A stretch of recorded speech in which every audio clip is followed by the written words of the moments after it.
Bonjour, je suis à Lille ici. Est-ce que vous voyez derrière moi? C'est pas un minaret, rassurez-vous. Le séparatisme va empêcher les musulmans ou d'un muezzin de monter demain au sommet de ce qui est en vérité un beffroi à Lille, un beffroi qui ressemble étrangement à un minaret. Évidemment, la garde mobile va protéger demain ces minarets puisque les méchants musulmans risquent de prendre ça d'assaut et d'en faire une espèce de minaret. Non, rassurez-vous, c'est un beffroi de Lille, c'est le beffroi de Lille d'ailleurs, dont le peintre Van Eyck, le peintre du XXIe siècle, disait les beffrois sont comme les gens du Nord. Ils ont la tête dans les étoiles et les pieds dans la glaise. Alors je parle du Van Eyck actuel, pas de l'immense Van Eyck du XIVe, XVe siècle, le flamand, qui est un véritable génie de la peinture, il est originaire de Gand. Bref, là, c'est le théâtre. C'est l'Opéra de Lille. C'est l'Opéra de Lille où je vous dirai tout à l'heure ce qui pourrait se faire demain dans le cadre de la comédie du pouvoir et dans le jeu théâtral mesquin et nauséabond de la République en marche. Et là, c'est qui? C'est un lieu du proxénétisme. C'est le Carlton de Lille où, souvenez-vous, Strauss-Kahn est venu faire des galipettes avec son copain Dodo Lassaumur. Vous savez, le proxénète. Et Strauss-Kahn était accompagné d'ailleurs de deux ripoux flics qu'il avait aidé effectivement à masquer ses viols, etc. Enfin, ses rencontres avec des femmes tarifées.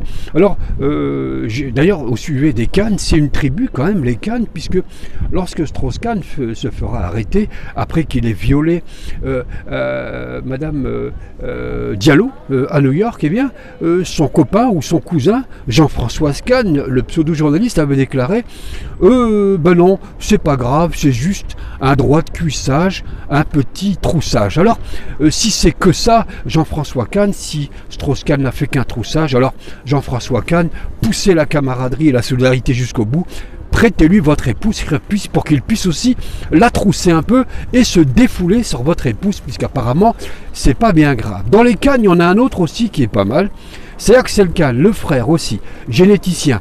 Lui, finalement, dit non, les vaccins, c'est pas mal, je suis prêt à en prendre un maximum.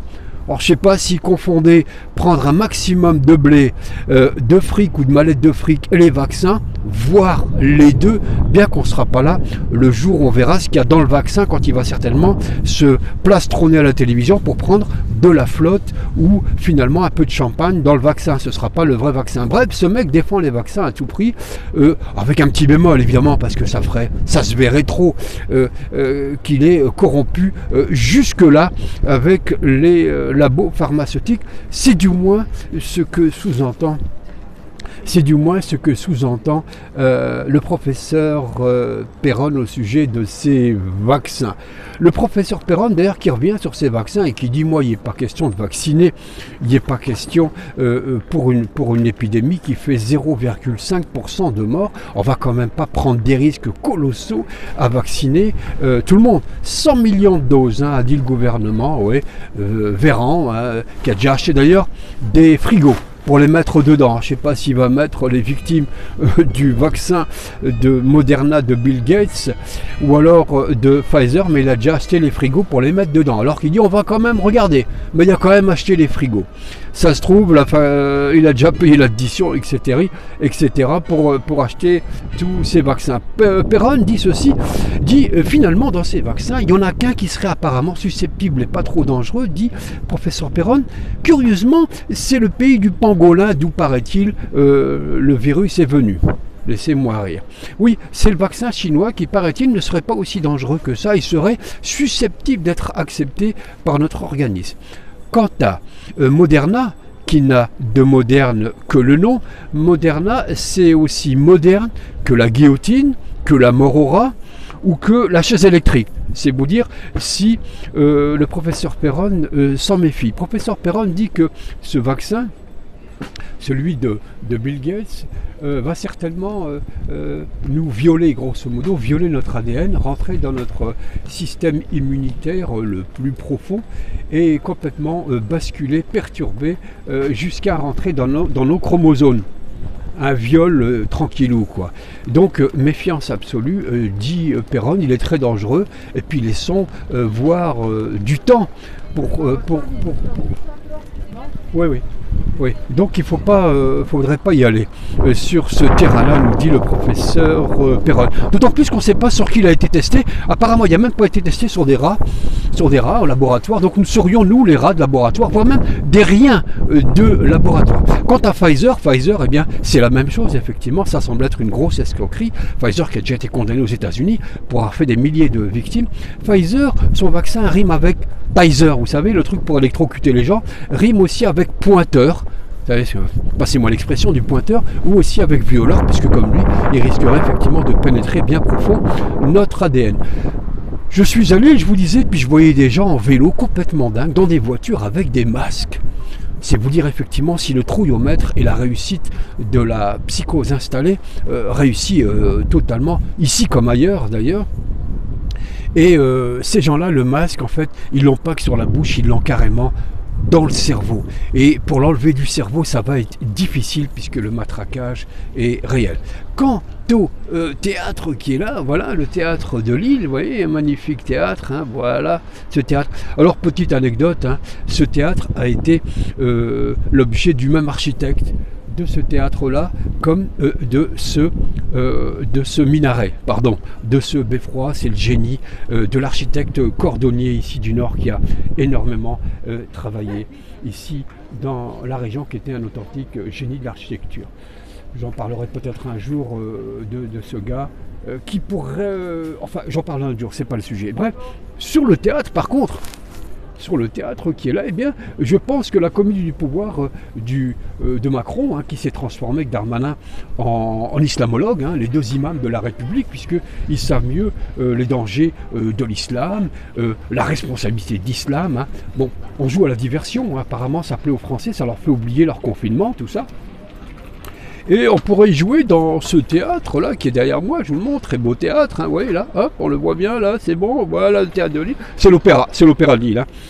Alors les deux islamologues, Darmanin et lui-même, hein, qui ont déclenché une croisade contre l'intégrisme, l'obscurantisme et tout le baratin. Il faut bien trouver une diversion. Elle est un peu grosse la ficelle de la diversion, mais elle marche encore un peu, surtout que ses alliés, ses complices médiatiques font aussi le boulot pour effectivement dénoncer l'islam. Merci à Mélenchon d'avoir effectivement levé le lièvre, si j'ose dire, sur cette manipulation. Merci aussi à Céline aussi d'avoir dit, attendez, avec l'islam, ça fait quand même 20 ans que ça dure, ça commence à bien faire. Mais bon, il semblerait que dans l'opinion, la peur de l'islam soit peut-être plus forte soit aussi forte au moins que la peur de l'épidémie. L'islam ou l'islamisme serait une autre idéologie. Bref, dans ce théâtre, j'imaginais que dans la comédie du pouvoir, on aurait pu jouer le bon, la brute et le truand.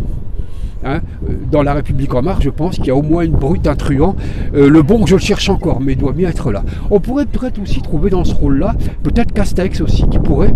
Castex me fait penser à un cacatoès. Vous savez, cette espèce de perroquet qui répète systématiquement, bêtement, ce qu'il entend, sans trop savoir ce qu'il dit. D'ailleurs, nous-mêmes, on ne comprend pas trop ce qu'il nous dit, le pauvre Castex. Il pourrait être effectivement celui qui nous accueillerait dans ce théâtre. On aurait aussi, peut-être pour nous accueillir, une ouvreuse comme Madame Sibeth Ndiaye, qui l'a souvent ouvert d'ailleurs, et qui n'a pas raté une occasion de se taire. Elle pourrait jouer l'ouvreuse, là, et distribuer des programmes à l'entracte. Qui veut le programme de Pfizer? Qui veut le programme de Moderna? Qui veut effectivement le téléphone ou le compte en banque de Bill Gates? Elle pourrait aussi faire ça. Elle n'est pas à une connerie près, passez-moi l'expression. On pourrait y jouer aussi, et puis Darmanin pourrait dans ce rôle-là, de jouer une pièce qui serait flic ou voyou par exemple. Je pense que ça pourrait lui aller aussi, flic ou voyou. On pourrait aussi y voir aussi peut-être y jouer pour Véran, qui tient bien le rôle, Véran, celui de la pièce du génial Jules Romain, qui avait compris toute la scélératesse au courant de la Seconde Guerre mondiale et la récupération financière et politique de cette époque-là. Jules Romain, qui avait écrit le Docteur Knock, je pense que Véran, ou Monsieur Véranda, ou le Varan, j'ai vu aussi sur le net, on l'appelle aussi le Varan, pourrait aussi tenir un rôle dans cette pièce qui se jouerait aussi dans cet opéra à Lille. Et puis on pourrait aussi voir peut-être aussi, ou alors il pourrait jouer aussi le médecin malgré lui. de Molière aussi, ou les femmes savantes aussi du gouvernement. De ces femmes, j'ai vu Odile Lalo qui disait le vaccin, elle fait partie du comité du Covid, vous savez, de la vaccination. Ouais, des gens qui ne sont pas tenus par la corruption, qui n'ont pas de conflit d'intérêt, bien évidemment, tout ça sur les gens clean, propres, qui ne veulent que le bien de la France. Alors cette femme dit qu'on testerait d'abord les vaccins sur ceux qui ont servi effectivement de chair à vaccin ou de chair à Covid pendant le confinement, c'est-à-dire nos vieux. Dans les EHPAD, on laisserait ça sur eux. Elle a aussi le culot de dire, cette monstruosité de dire, on essaiera sur des gens dont, si on les perd, c'est pas bien grave. On peut dire ça aujourd'hui tranquillement, en toute légalité, sans que personne vous reprenne ou sans que personne ne sorte la boîte à gifles. C'est le minimum. Bref, on pourrait jouer aussi dans ce théâtre que je vous remontre, un magnifique théâtre, voilà, de l'Opéra de Lille, l'Opéra de Lille. On pourrait aussi jouer dans le rôle de Macronus, le rôle de Tartuffe. Parce que dans le rôle de Tartuffe, franchement, il est fort, le président. Il est fort, le président, dans le rôle de Tartuffe, qui pourrait donc jouer dans ce théâtre lillois. J'avais terminé la dernière vidéo un peu comme ça, à l'anglaise. J'avais filé parce que j'avais mal calculé le temps d'enregistrement. Je voulais saluer Alexandre Langlois, le policier, et le policier aussi Anouar, qui ont effectivement, Alexandre Langlois, un homme d'une intelligence, policier, syndicaliste, qui a démissionné, il a dit non, je ne peux plus quoi. Grosso modo, ces types-là qui ont frappé et qui frappent sur ordre de l'Allemand, sur ordre de Darmanin, sur ordre de Castaner et sur ordre de Tartuffe, pardon, sur ordre de Darmanin, de Macron, ça devient de la Gestapo, c'est plus possible, c'est pas ça la police. On est loin effectivement de notre fonction de gardien de la paix et de protéger les Français.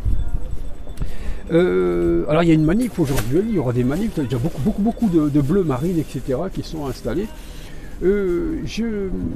Alors, sur les policiers, vous savez, les deux dingues qui ont frappé comme des fous Michel Zecler et d'autres, certainement, ont été incarcérés. Alors, je ne pense pas que c'est un souci de républicanisme ou de protection qui est à l'origine de leur incarcération. Je pense que le temps aujourd'hui, le moment, fait que si ces policiers n'avaient pas été incarcérés après le direct, après qu'ils aient été filmés, Dieu merci, je pense que s'ils n'avaient pas été incarcérés, le gouvernement savait que ça aurait créé des émeutes, et dans ce cadre des émeutes, toute la France se serait soulevée, parce que tout le monde aurait profité de l'occasion pour sortir massivement, et cette fois-ci, celui qui dit de façon comme un fanfaron qui viennent me chercher, je pense que si ces policiers n'avaient pas été incarcérés, eh bien, toute la France aurait profité des émeutes pour sortir, et je pense que là, ils auraient été chercher le lapin de l'Élysée par les oreilles. Passez-moi l'expression, il faut bien sourire aussi un peu, bien entendu. Voilà, je pense avoir fait le tour un petit peu de ça. Je voulais juste, chers amis, vous proposer 2 livres. Alors, un livre pour se distraire, je vais vous le montrer, voilà, ils sont là, les livres. Celui tout d'abord de Alain Macoubian, Mabankou, pardon, Rumeurs d'Amérique, voilà. Rumeurs d'Amérique d'Alain Macoubian, très bon livre, voilà. On le voit bien là, voilà. Alors il voyage en Amérique, hein. C'est un mec qui est professeur en Californie, et puis bon, il parle un peu des États-Unis, de tout ce qu'il y a là-bas, c'est très bien écrit, Alain Mabankou, et surtout celui-ci, un homme courageux, comme il n'y en a plus beaucoup en France, des véritables investigateurs, des gens qui sont encore debout, et la liberté d'expression, ça veut dire quelque chose là, on n'est pas dans le charlitude, etc., dans la violence, dans la pornographie, dans le n'importe quoi, non, là c'est du lourd, c'est Marc Andevelle. Voilà, Marc Andevelle, il faut lire ses livres, c'est extraordinaire. Le grand manipulateur, Marc Andevelle, il faut absolument lire ça. Il a aussi écrit un autre livre qui s'appelle L'énigmatique Macron. Vous apprenez beaucoup de choses sur les réseaux financiers et la réalité du pouvoir, ce qu'il y a derrière, vous savez, derrière le décor, derrière le théâtre, on parlait de décor. Donc Marc Andevelle, je vous souhaite de lire ça et de le découvrir parce que c'est formidable, c'est bien écrit, c'est réjouissant. C'est un mec très intelligent. Il a aussi, vous pouvez le voir sur le net, aussi sur le média. Il a été aussi reçu sur Radio Sud. Voilà, un bon livre avec plein d'informations et vous allez apprendre des choses, notamment sur le voyage en Afrique, de Macron et de la France-Afrique, du Benalla. Il était déjà là, le Benalla, vous savez, le voyou protégé aussi par la Macronie, celui qui se permet de taper des manifestants. On apprend plein de choses. Merci Marc Andevel. Merci à toutes et à tous. Je n'avais rien à ajouter, je pense que j'aurais tout dit. Merci à toutes et à tous. Surtout, n'hésitez pas à donner un coup de pouce à la vidéo en disant que vous avez aimé, si vous avez aimé. Aussi, attendez, la lumière n'est pas bonne, là. Voilà, c'est un peu mieux là, bref. Bon, ouais, ça c'est bon. Juste, et puis faire des commentaires et de partager, bien évidemment. Je vous remercie infiniment. Et merci pour vos commentaires, extrêmement très chaleureux et qui m'encouragent à essayer de faire un peu mieux à chaque fois. Mille merci à vous.